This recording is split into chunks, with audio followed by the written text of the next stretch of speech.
अष्टावक्र प्राचीन भारत के महान अर्षि और दार्शनिक थे। उनका नाम अष्टावक्र इसीलिए पड़ा क्योंकि उनके शरीर में 8 स्थानों पर वक्रता, टेढ़ापन था। कथा के अनुसार उनके पिता कहोड़ वेदों का पाठ कर रहे थे। गर्भ में रहते हुए अष्टावक्र ने उनके उच्चारण की त्रुटि बता दी। इससे क्रोधित होकर पिता ने उन्हें शाप दिया कि उनका शरीर 8 जगह से टेढ़ा हो जाएगा। बड़े होने पर अष्टावक्र ने विद्वान बंदी को शास्त्रार्थ में पराजित किया और अपने पिता को मुक्त कराया। बाद में वे राजा जनक के दरबार पहुंचे। वहां उन्होंने आत्मज्ञान का उपदेश दिया, जो आगे चलकर प्रसिद्ध अष्टावक्र गीता के रूप में जाना गया। राजा जनक ने अष्टावक्र का बहुत सम्मान किया और उनसे पूछा, मनुष्य को आत्मज्ञान कैसे प्राप्त होता है? इस प्रश्न के उत्तर में अष्टावक्र ने जो उपदेश दिए वही अष्टावक्र गीता के रूप में प्रसिद्ध हैं। उन्होंने राजा जनक से कहा कि मनुष्य का वास्तविक स्वरूप शरीर या मन नहीं, बल्कि शुद्ध चैतन्य आत्मा है। जब व्यक्ति अपने आप को केवल शरीर मानना छोड़ देता है और अपने वास्तविक आत्मस्वरूप को पहचान लेता है, तभी उसे मुक्ति और सच्ची शांति प्राप्त होती है। कथा के अनुसार अष्टावक्र के उपदेश सुनकर राजा जनक को तुरंत आत्मबोध हो गया। वे न्यायप्रिय और वैराग्य युक्त राजा के रूप में राज्य करते रहे। अष्टावक्र ने भी अनेक लोगों को ज्ञान का मार्ग दिखाया और एक महान आर्षि के रूप में प्रसिद्ध हुए। कथा के अनुसार अष्टावक्र के उपदेश सुनकर राजा जनक को तुरंत आत्मबोध हो गया। वे न्यायप्रिय और वैराग्य युक्त राजा के रूप में राज्य करते रहे। अष्टावक्र ने भी अनेक लोगों को ज्ञान का मार्ग दिखाया और एक महान आर्षि के रूप में प्रसिद्ध हुए।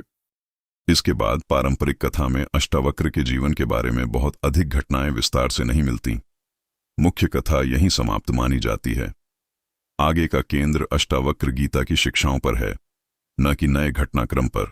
अष्टावक्र गीता में अष्टावक्र राजा जनक को आगे यह उपदेश देते हैं, यदि तुम मुक्ति चाहते हो तो विषयों की आसक्ति छोड़ो, क्षमा, सरलता, दया, संतोष और सत्य को अपनाओ।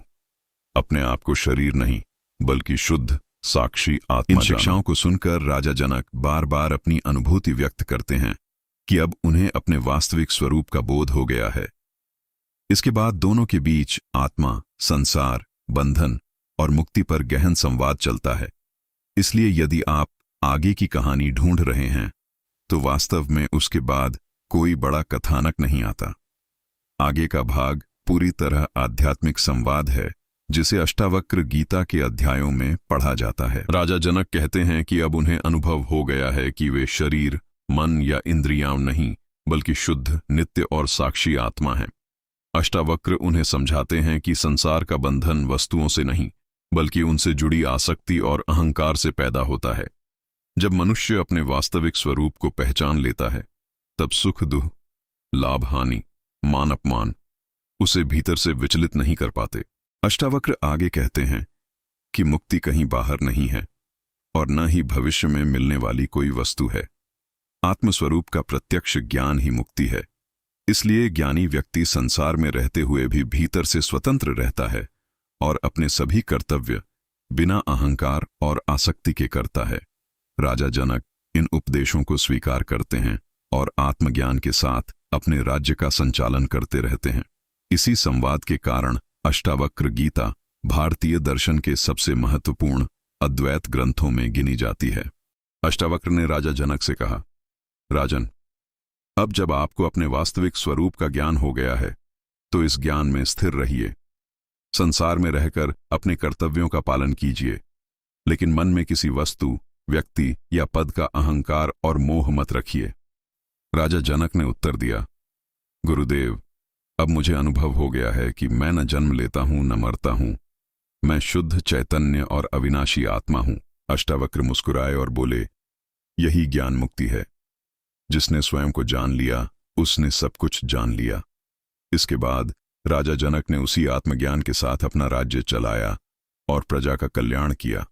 अष्टावक्र अन्य जिज्ञासुओं को भी ज्ञान देते रहे।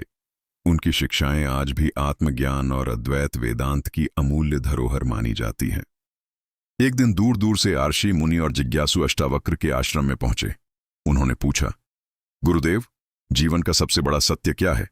अष्टावक्र ने शांत स्वर में कहा, जो स्वयं को जान लेता है उसके लिए संसार का कोई भय नहीं रहता। उसी समय राजा जनक भी आश्रम पहुंचे। उन्होंने अपने गुरु को प्रणाम किया और कहा, गुरुदेव, आपके उपदेशों ने मेरे जीवन को बदल दिया है। अब मैं हर प्राणी में उसी आत्मा का दर्शन करता हूं। अष्टावक्र ने आशीर्वाद देते हुए कहा, राजन, यही ज्ञान पीढ़ी दर पीढ़ी लोगों तक पहुंचाना, यही सबसे बड़ा धर्म है। अष्टावक्र के वचन सुनकर राजा जनक ने प्रणाम किया और कहा, गुरुदेव, मैं आपके उपदेशों को अपने जीवन का आधार बनाऊंगा। अष्टावक्र ने कहा, राजन, याद रखो, सच्चा राजा वही है जो अपनी प्रजा को केवल धन नहीं बल्कि धर्म, न्याय और सत्य का मार्ग भी दिखाए। राजा जनक ने पूरे राज्य में विद्वानों की सभाएं आयोजित कराईं। वहां आर्षि मुनि धर्म, ज्ञान और सदाचार का उपदेश देने लगे। धीरे धीरे मिथिला ज्ञान और विद्या का महान केंद्र बन गई। दूर दूर से विद्यार्थी और जिज्ञासु वहां आने लगे। यह देखकर अष्टावक्र प्रसन्न हुए। उन्होंने कहा, जहां ज्ञान का सम्मान होता है वहां समृद्धि और शांति स्वयं चली आती है।